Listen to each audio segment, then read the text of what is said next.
We don't need to change anything for getStudents method and for getStudentById method. These two methods are already returning all the data we required. Let's set a debug point on getStudents method and on getStudentById method. Now let's go to AngularJS controller and console log the return response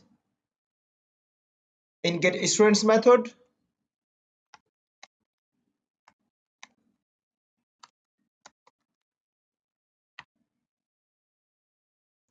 and in getStudentById method.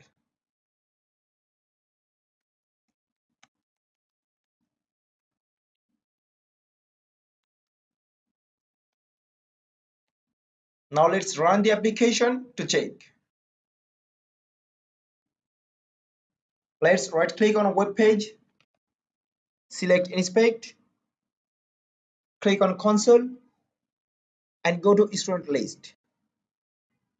We reached at getStudents method at our API endpoint. Let's continue debugging. Look, the getStudents method has returned all the 6 properties we need. The config property, the data property, the headers property, the status property, the status text property, and HR status property. In config property, it has returned the headers, the HTTP method, and the request origin. In data property, it has returned data from database. Here, list of our student. In status property, it has returned the HTTP status code.